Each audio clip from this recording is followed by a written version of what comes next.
এই যে আমি এখন ধীরে ধীরে সেই বালাসী যে ঘাট রয়েছে সেই ঘাটের দিকে চলে আসলাম।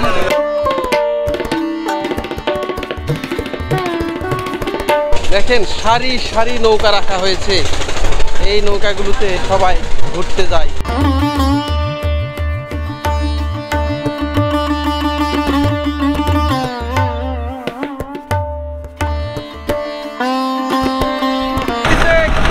ভালো লাগতেছে, ফিলিং খুবই সুন্দর।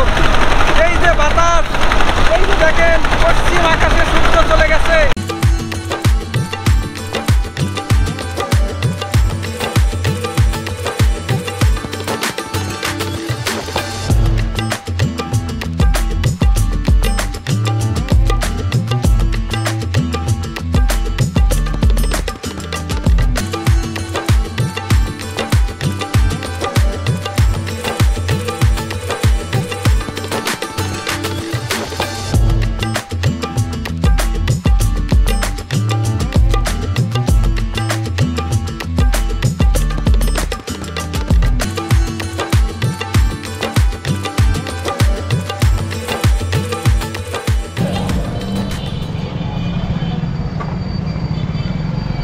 ভিউয়ার্স, আমি এখন দাঁড়িয়ে আছি গাইবান্ধার যে বড় মসজিদ এলাকা, সেই বড় মসজিদ এলাকা।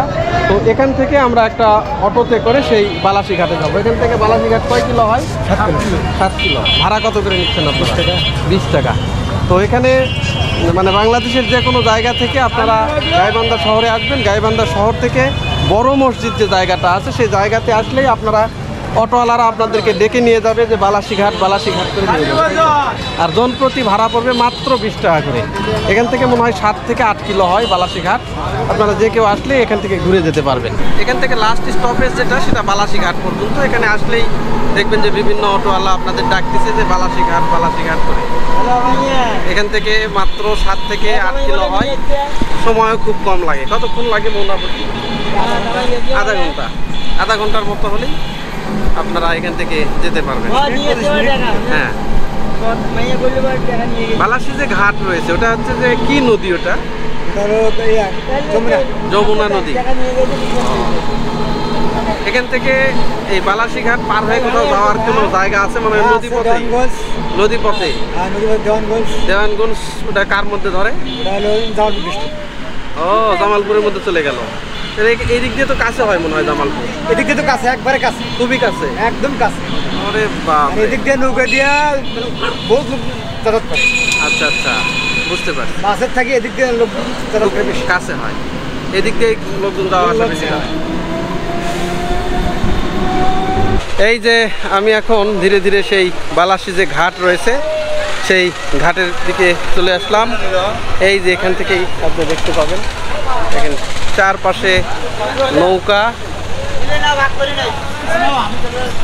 গাইবান্ধা জেলা শহর থেকে মাত্র 7 থেকে 8 কিলোমিটার দূরে ব্রহ্মপুত্র নদের বুকে এক মনোমুগ্ধকর পর্যটন স্পট বালাসী ঘাট।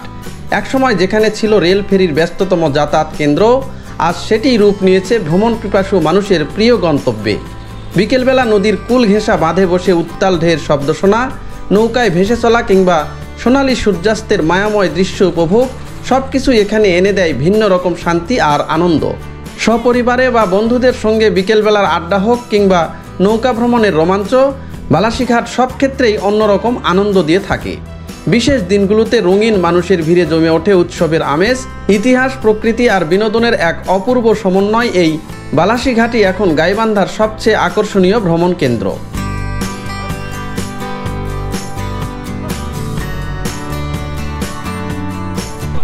এই যে এই খেয়া নৌকা ওই পারের চর থেকে আসলো, যারা ওই পারে গেছিল কাজ কাম করে দিন শেষে আবার কিন্তু এই পারে পার হলো। সাথে যে তাদের যে নিত্য যে ব্যবহার্য জিনিসপাতি, ওই পারে হয়তো পাট হয়, পাট শুকাতে দিছিল, সেই পাটের যে খড়ি, সেই খড়িগুলো ওনারা আনলো ওই পার থেকে। দেখেন নৌকা ছাড়া কোনো যোগাযোগের আর কোনো মাধ্যম এখানে নাই। আবার এই পার থেকে যারা বাজার টাজার করে নিয়ে যারা চরের ভিতরে থাকে, সেই চরের ভিতরে ওনারা আবার চলে যাচ্ছে। কিছুক্ষণের মধ্যেই হয়তো এই খেয়া নৌকা আবার ছেড়ে দিবে। চাচা আপনি তো আবার চলে যাবেন ওই পারে না? না দিমু না, ওই পারে চলে যাবেন? জি এই পারে চলে যাবো ওই পারেই আপনার গ্রাম? ওই পারে আমার বাসা বাড়ি সবকিছু কতদিন থেকে আছেন ওখানে? এখানে আমার মনে করো বাপ সাদা যতদিন ধরে জন্ম দিছে হ্যাঁ। এতদিন এই চরের মধ্যে পড়ে আছি চরের মধ্যে তো- এই চরেই কি না অন্য এই চরে? আরো পূবে ছিলাম আগে ও, অন্যান্য ভাঙতে চরে। ভাঙতে এই জায়গায় আসছি আবার এই জায়গায় ভাঙবো ভাঙতে ভাঙতে ফের ওই আসল জায়গায় যাবো আচ্ছা আচ্ছা আচ্ছা, আপনারা যে এখন যে চরগুলোতে আছেন, হ্যাঁ, জি জি এইগুলো আসলে আপনারা কিভাবে থাকতেছেন? ওইগুলো কি আপনাদেরই জমা জমি না? জি আমাদের এই জমা জমি ও, তার মানে এই তো সরকার ট্যাক্স নেওয়া ধরছে হ্যাঁ হ্যাঁ হ্যাঁ, এখন ট্যাক্স দিছি আমাদেরই জমি যেগুলো আচ্ছা। সরকারের সেগুলো জমি ট্যাক্স নেয় না সরকার বুঝতে পারছি। বুঝছেন তার মানে যে কোনো মুহূর্তে আবার এই নদী ভেঙে হ্যাঁ, গেলে নদী ভেঙে চলে ওখান যাবে থেকে আবার চলে যাবেন অন্যদিকে, আবার আর এক চরে যাবো যেখানে জাগবে সেখানে যাবেন। সেখানে যাবো ওইখানে মাপজুপ হবে হ্যাঁ। যার জমি তাই বাড়ি করবে জমি নাই আর একজনের জমি বগরা নিয়ে বাড়ি করে থাকবে ও আচ্ছা আচ্ছা। এই আর system। চরের ভিতরে আবাদ কি কি হয় ওখানে এখন? আবাদ এখনকার বারে বর্তমানে কোনো আবাদ নাই আচ্ছা এখন মনে করেন এই বন্যার শুকে যাওয়ার পর ভুট্টা লাগামু কেউ ধান গাড়বে কেউ কাউন করবে কেউ চিনা করবে আচ্ছা, এগুলি আবাদ করবে বাচ্চাদের লেখাপড়া চিকিৎসা? হ্যাঁ, চিকিৎসা এই যে যখন এবার থেকে অসুখ হলে হ্যাঁ। নৌকা ফোন দেয় নৌকা দিয়ে নিয়ে সদরে নিয়ে যায় ওই পাশে কোনো ওই পাশে কোনো ট্রিটমেন্টের ব্যবস্থা নেই না আল্লাহ মালিক চালায় বাজার ঘাট সব এই পাশে? এইবারে এই যে, এই যে, করে নিয়ে এই যে মাছ টাছ সব। এই যে নৌকাটা ভরে গেছে, এখন হয়তো কয়েক মিনিটের মধ্যেই খেয়া নৌকাটা ছেড়ে দিবে এখান থেকে। এই পারের যে যাদের প্রয়োজন ছিল ওষুধপত্র নিত্য যে দ্রব্য নিত্য প্রয়োজনীয় যে দ্রব্যগুলো বাজার সব কিছু এই পার থেকে নিয়ে তারা ওই পারের যে চর সেই চরের উদ্দেশ্যে তারা রওনা দিল। এই জায়গাগুলোতে একবার আসলে মানে যতক্ষণ সূর্যের আলো আছে যতক্ষণ আলো দেখা যায় ততক্ষণ আপনাকে এই জায়গাগুলো থেকে উঠতেই মন চাইবে না, এত সুন্দর একটা ফিলিংস। দেখেন ওই যে ওই পাশে সামনে চর জেগে আছে আর মাঝখানে এই যমুনা নদী বয়ে যাচ্ছে। এখানে কিন্তু খুব স্রোত, খুবই স্রোত হওয়ার কারণ হচ্ছে এই পাশ দিয়ে এখন অনেক গভীর, এই গভীরের কারণে এই পাশ দিয়ে খুব স্রোত। দেখেন কি সুন্দর লাগতেছে, টল টল করতেছে জলগুলো, তাই না? ভাই কেমন লাগতেছে? ভয় লাগতেছে না? স্রোত তো সেই মনে হয়, তাই না? হ্যাঁ? সেই এই যে দেখেন এই ভাইরা একবারে যমুনার যে মেন নদী আছে সেই নদীতে গোসল করতেছে। তো এখানে একটা ভয় লাগারও কারণ আছে, কারণ প্রচন্ড স্রোত। আর এই যে দেখেন বাঁধাই করা হয়েছে বাঁধ, গরু এসে জল পান করতেছে, কি একটা অদ্ভুত একটা দৃশ্য। হ্যাঁ হ্যাঁ যাবো না, এই যে এই ভাইরা এখানে গোসল করতেছে।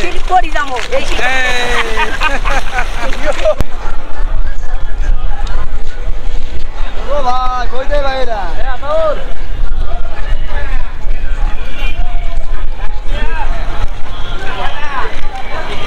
বিক্রি হয়ে গেল? বিক্রি হয়ে গেল ভাই। বিক্রি হলো? 700 টাকা ভাই ভাগ করে দাও ভাগ করেন আর বাচ্চারা ভাগ করেন এই যে দেখেন নদীর পাড়ে একদম নদীতে টাটকা মাছ সেগুলো বিক্রি হচ্ছে। এই থালা মাছ বিক্রি হলো 800 টাকায় না? 800 টাকা 800 টাকায় মাছ বিক্রি। বিক্রি হয়ে গেল নদীর পার হলেও মাছের দাম কিন্তু কম না, একবারে ভাই সরা দাম মাছের দাম খুব চড়া না? একবারে সরা কত টাকা মাছের দাম ঘাটে মাছের দাম কম হয় এই জায়গায় আরো বেশি মাছ পাওয়া যাচ্ছে না। হ্যাঁ আমদানি নাই ভাই এই ইলিশগুলাও কি এখানকার? বালাসি ঘাটে ভাগ করে দে আর এটা ঠোক দাও দেখেন এই লম্বা সাইজ আমরা তো সারা জীবন জানি যে ভাগ করে দাও ভাই ইলিশ পাওয়া যায়, ভাগ করব দুটো ভাগ করে দাও চালা আছে তো এই ইলিশগুলা কিন্তু এটা বালাসি ঘাটেরই যে ইলিশ সেইগুলা। ভাই দুটো ভাগ করে আর তুলেন না কাকা দাঁড়ান ভাগ করে দে কোনটা কোটে বলা এই যে দেখেন এখানে যে নৌকাগুলো আপনারা দেখতে পাচ্ছেন, প্রচুর নৌকা সারি সারিভাবে নৌকা রাখা হয়েছে। এই নৌকাগুলো বিশেষ করে যে যারা পর্যটক আসে বিভিন্ন জায়গা থেকে, তারা যারা ঘুরতে ভালোবাসে, ইচ্ছে করলে এই নৌকায় চড়ে আপনি এই নদীর চারপাশ ঘুরে আসতে পারবেন। ঘোরার জন্য এই নৌকাগুলো এখানে রাখা হয়েছে, সারি সারিভাবে এই নৌকাগুলো রাখা হয়েছে।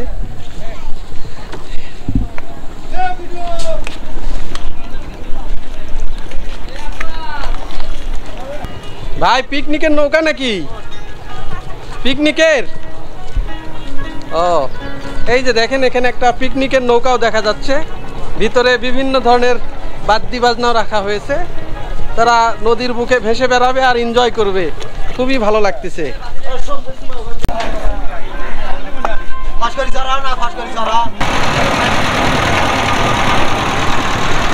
আচ্ছা, কোথায় যাবেন? এই বাড়ি ওখানেই? বাড়িতে বন্যা ওঠে না? বাড়িতে বন্যা ওঠে না? ওটা পানি ওঠে না, বাড়ি পানি খুব একটা ওঠে না, কিন্তু ভেঙে যায়। ভাঙে গেছে। এ যাবৎ কয়বার নদী ভাঙছে আপনার? এই যাব হ্যাঁ, আমার বাড়ি তো মালুম যায় 12-13 দিন 12-13 বার ভাঙছে অলরেডি। এই তো বালাসীঘাটে নৌকায় ঘুরতেছি, একদম নৌকার ছাদের উপরে উঠছি, খুবই ভালো লাগতেছে। কি যে ভালো লাগতেছে, ফিলিং খুবই সুন্দর। এই যে বাতাস, এই যে দেখেন পশ্চিম আকাশে সূর্য চলে গেছে, কি ভালো লাগতেছে, সেই ফিলিংস দারুণ লাগতেছে।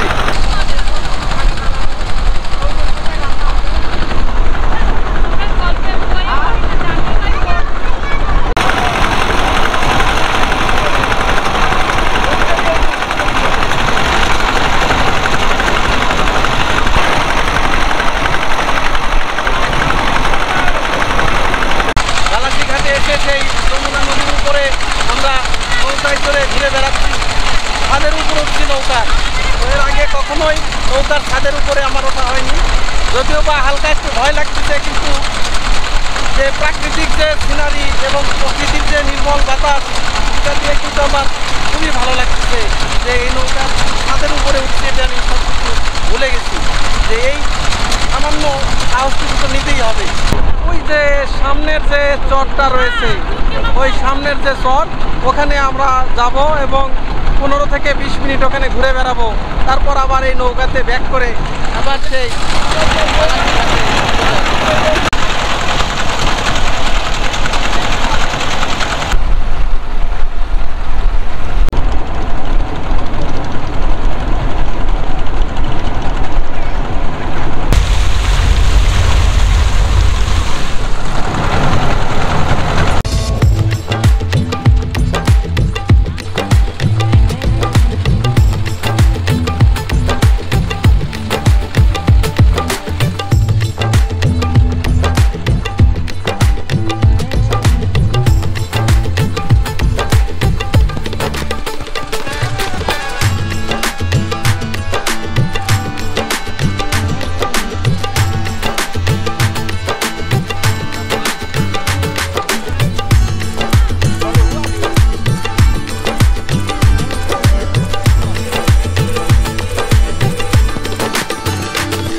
আমরা এখন এই যে খারজানি যে চর রয়েছে, সেই চরে চলে আসলাম নৌকা নিয়ে। এই পাশে দেখেন ওই যে ঘোড়ার গাড়িওয়ালারা রাখতেছে, অনেকগুলো ঘোড়ার গাড়ি এখানে। আর এই পাশে যেহেতু চরের এই পাশে অনেকে ঘুরতে আসে, এখানে বিভিন্ন ধরনের দোকানপাটও দেওয়া হয়েছে। খেয়া নৌকায় যে আমরা পার হলাম, এই পার হওয়ার পরে এই চরে আমাদেরকে এনে নেমে দিল। তো এখানে বিভিন্ন ধরনের ঘোড়ার গাড়ি আছে, অনেকগুলো ঘোড়ার গাড়ি। তো বিশেষ করে এই চর এলাকা ওনারা ঘুরিয়ে বেড়ায় এই গাড়িগুলোতে। এখানে আসলেই ওনারা আপনাদের ডাকবে এই ঘোড়ার গাড়িতে। আর একদম বিশাল চর, এই চরের ভিতরে আপনি ঘোড়ার গাড়িতে করে অনেক জায়গা আছে যেগুলোতে আপনি ঘুরতে পারবেন। প্রচুর দেখেন, বিশাল একটা চর, ছোট ছোট অনেক ঘোড়ার গাড়ি। আর এখানে একটা পিকনিক স্পটের মতো করা হয়েছে। সেই পিকনিক স্পটের মতো জায়গাতে আপনি বিভিন্ন ধরনের জিনিস পাবেন। এখানে দেখেন এই যে একটু ছোটোখাটো সব দোকান দেওয়া হয়েছে। দোকানে যে কোল্ড ড্রিঙ্কস যেগুলো আছে এগুলো আপনি নিতে পারবেন, চকলেট বাচ্চাদের জন্য, এই যে বাচ্চাদের জন্য চিপসও রয়েছে এখানে, ছোটোখাটো সব দোকান। মানুষ একটু প্রকৃতির সান্নিধ্যে আসতে চায়, এই জন্যে শহর থেকে দূরে এই নদী পার হয়ে তারা এই চরের ভিতরে ঘুরতে আসে, কিছুটা সময় প্রকৃতির সঙ্গে নিরিবিলিভাবে তারা কাটাতে চায়। দেখেন বিভিন্ন জায়গায় সব গল্পগুজব করতেছে, ওই যে ওখানে গল্প করতেছে, বহু লোকজন এই চরের ভিতরে দেখতে পাচ্ছি, তারা এই চরের ভিতরে এসে গল্পগুজব করতেছে। তো খুব ভালো একটা চর, নতুনভাবে আবার চর জাগছে। এই যে দেখেন সামনে আবার নতুন করে চর জাগছে।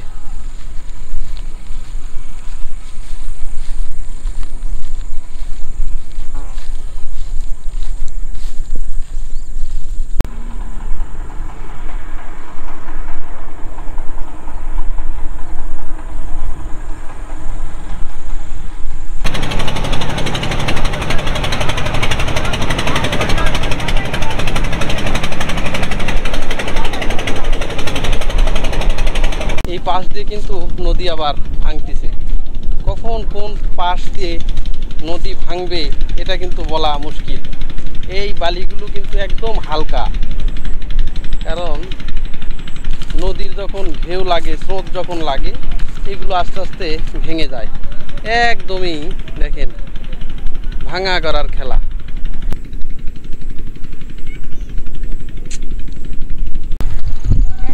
চাচা বাড়ি কি চরেই? হয় স্যার। চরে না? ঘোড়া কয়টা আছে আপনার? একটাই ঘোড়া। একটাই আছে না? তো পার ডে কেমন কি হয়? 200, 300, 100 কতদিন এটা দিয়ে সংসার চলে যায়? সংসার চলে না। আচ্ছা,